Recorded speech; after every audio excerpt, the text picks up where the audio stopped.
अच्छा अन्न, अच्छा धन हमें अच्छी जगह तक ले जाता है।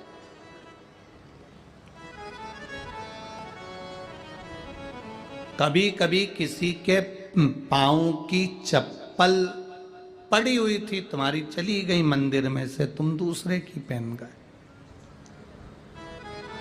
पहन तो गए, चप्पल पहन के थोड़ी दूर गए थे और मालूम पड़े एक्सीडेंट हो गया, खड्डे में गिर गए, पाँव टूट गया, पाँव में चोट लग गई, तकलीफ आ गई, कष्ट आ गया। दरवाजे पर चप्पल रखी थी, कोई कष्ट, कोई शरीर में तकलीफ आ गई, कोई पाँव में तकलीफ आ गई, कोई तकलीफ, कोई कष्ट आ गया, कोई तकलीफ आ गई। अब आप विचार कर रहे हो मैंने तो कभी किसी का बुरा करा ही नहीं, मैंने तो कभी किसी का बुरा करा ही नहीं, फिर तकलीफ क्यों आई?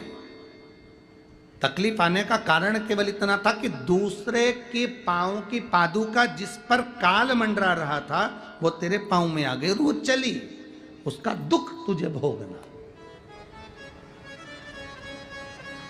उसका कष्ट तुझे भोगना,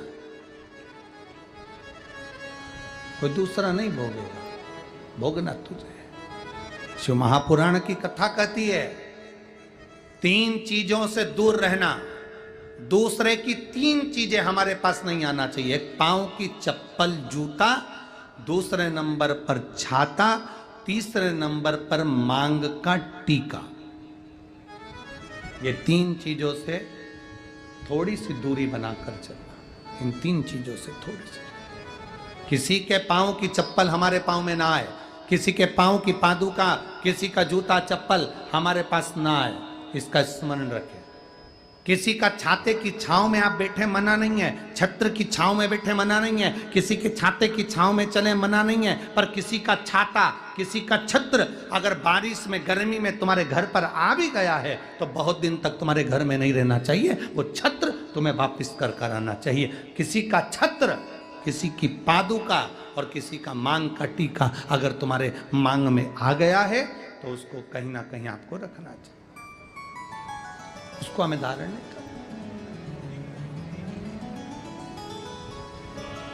अच्छा, आपके स्मरण में है एक बात, यहां होता है कि नहीं होता महाराष्ट्र का तो हमको स्मरण नहीं है ऐसा, पर हमारे उधर का हम बता सकते हैं कि जब कोई मरता है, मरने के बाद में जो 12वें के दिन पंडित जी पूजन कराते हैं या 13वें के दिन कराते हैं या 10वें के दिन कराते हैं तो उसमें पद दिया जाता है। पद में छाता भी दिया जाता है, चप्पल भी दी जाती है, आसन भी दिया जाता है, लोटा भी दिया जाता है। इधर देते कि नहीं देते वो हमको नहीं मालूम, बोलो सही है कि गलत?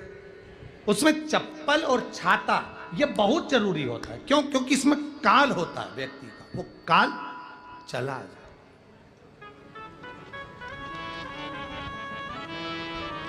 कभी किसी गुरुद्वारे में गए हो आप लोग? अरे जम के तो बोलो। कभी किसी गुरुद्वारे में दर्शन करने के लिए गए हो? तो गुरुद्वारे में अगर दर्शन करने जाओगे तो वहां आप भोजन करो, लंगर चखो, सब कुछ करो। वहां गुरुद्वारे के बाहर या गुरुद्वारे के साइड में बड़े बड़े व्यक्ति भी तुम्हारे पांव की पादुका, चप्पल, जूते की सेवा करते हैं कि साहब यहाँ जूता रख दो, यहाँ चप्पल रख दो, यहाँ हम उठा कर दे देंगे। उसका कारण क्या है? उसका केवल एक कारण है, जो पादुका की सेवा कर रहा होता है, आए हुए भक्तों की चप्पल की सेवा कर रहा होता है, वो अपने काल को, अपने दुख को, अपने कष्ट को सब मिटा बैठता है उनके चरण की रज को प्राप्त कर।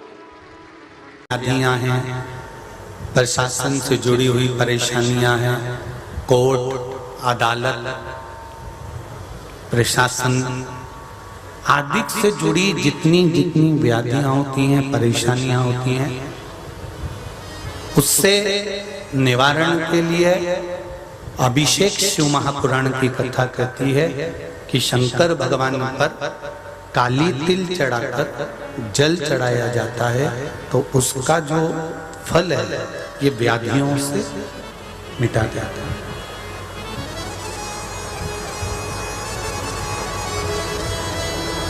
एक बात और याद रखिए,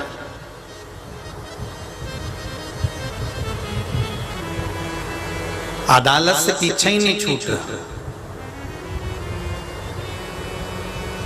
और अपने को लग रहा है कि ये प्रशासनिक कार्य अदालत में कचहरी में ये केस चल रहा है, छूट ही नहीं रहा है। बहुत भगवान कुछ ऐसा कृपा करे, विजय प्राप्त हो और हम जीतें और ये टेंशन से मुक्त हो।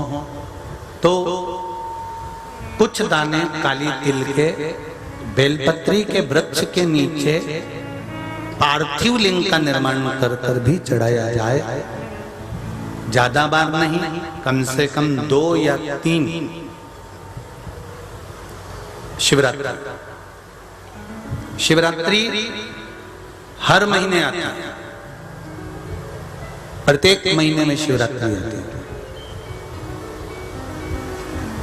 रात्रि के समय पर जाकर बेलपत्री के वृक्ष के नीचे आपको तिल का दाना नहीं चढ़ाना है।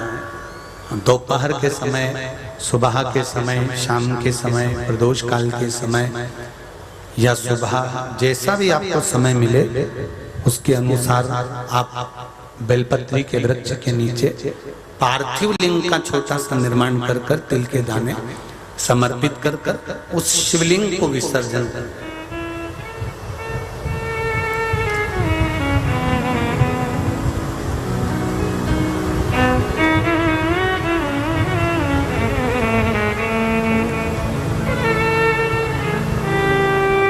काशी में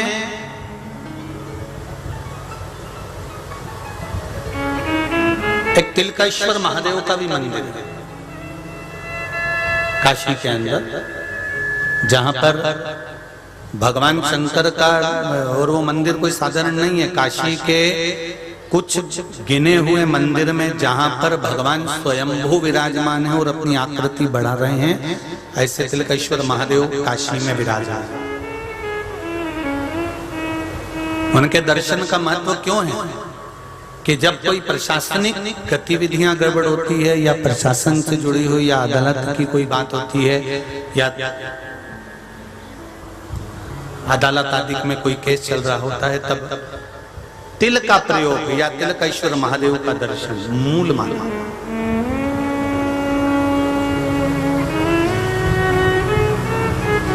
यहां तक स्मरण रहे आप लोगों को कि जब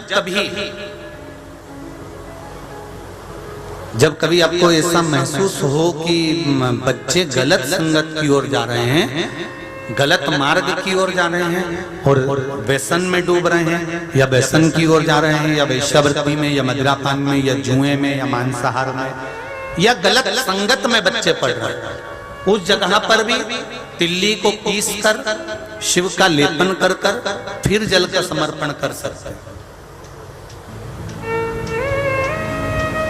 और जरूरी नहीं है कि ये मंदिर में जाकर करें, आप अपने घर में भी कर सकते हैं। उससे भी परिवार में स्नेह बढ़ता है, संगत जो गलत हो रही है उस छूट जाता है। आप लोग रोज जो शिव जी को जल चढ़ाने जाते हैं, शंकर भगवान को जल चढ़ाते हो, प्रतिदिन शिव मंदिर में जाते हो, तो भगवान शंकर को जब जल समर्पित करते हो तो ये शिव जी का विशेष ही तो है प्रतिदिन। महाराज, और वो छठ भी कोई साधारण नहीं।